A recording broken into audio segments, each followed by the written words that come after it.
Well, of course, that's absolutely true. The word Satan with article can be a Satan.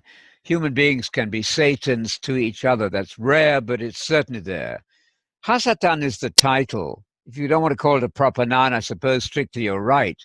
But there is one text in First Chronicles where it is actually Satan without the article who challenges David, Satan. He's operating under the express permission of the Father, but it occurs meaning the same as Hasatan without the article sometimes. So that really is quite bewilderingly difficult if you start playing with easy terms. In the Greek, we have Diabolos, the devil. In the Hebrew, Hasatan, sometimes without the article, where you can have a human Satan, an adversary, an enemy. That's absolutely true. But to quibble over whether that's a proper noun, I think simply makes an easy thing difficult. What is the problem? The Satan is the title of this extremely wicked person who has a whole series of demons working with him. He's the ancient serpent who is called a Nachash, a serpent in Genesis. We know that. He's the original serpent.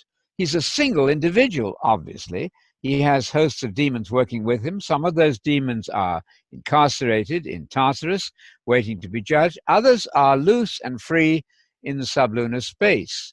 So the demons are active and they're very deceitful. I'll give you the text in Ephesians 5, which says that we Christians are not fighting essentially flesh and blood. That's human beings. That's not the real battle. It's a battle as well, but it's not the ultimate battle. We're actually fighting cosmocratic forces. The Greek word there, cosmokratores, meaning non-human, supernatural personal beings. That's what we're up against. The demons, I have to tell you, spoke to Jesus. In Luke 4:41, the demons spoke to Jesus and Jesus spoke to them. So Jesus believed in the demonic world, obviously, unless words have ceased to have a meaning. So I strongly advise you don't take the Christadelphian view, which says that there is no devil. We human beings are all devils in our way.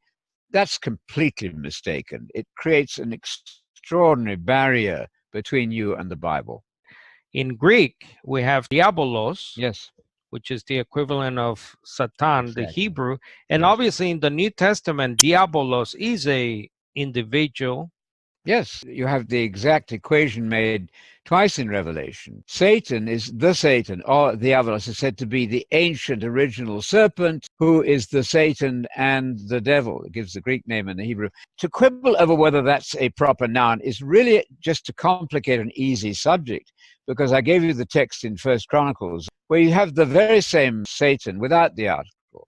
Still a proper name there, absolutely. Satan tempted David. That's clear. So I just think that tends to make easy things difficult.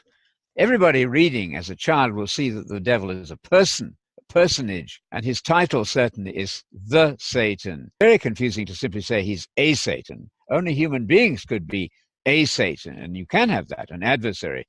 But whether it's a proper noun, we'd ask our grammarians that. I did consult with some, they said, really, that's a quibble. It's a person, and therefore a personal name for the one adversary, the devil. So you have the Greek Septuagint, Greek translation of the Hebrew, which Yes. renders Satan as Diabolos. The one thing I fear here is that people get into the weeds. Well, it matters because we have a system called Christadelphians out there Yes, who are yes. Unitarians, unfortunately, Of course. and Yes. they have developed a non-devil belief. That's why it's, yeah. Well, it does matter, you're right. And the way to approach them is to talk about the demons. Leave the devil alone. If you can't convince them there. Ask about the demons who recognized Jesus when the public didn't. Ask about the demons who spoke to Jesus. Ask about the demons to whom Jesus spoke. You're going to have to erase a whole dimension of reality if you're going to deny that there is the Satan, the adversary. Whether that's strictly grammatically, well, in one case doesn't have an article, so that one we can call a proper noun, at least in First Chronicles 21. Not difficult. Satan is always, let me add this, always external, never internal.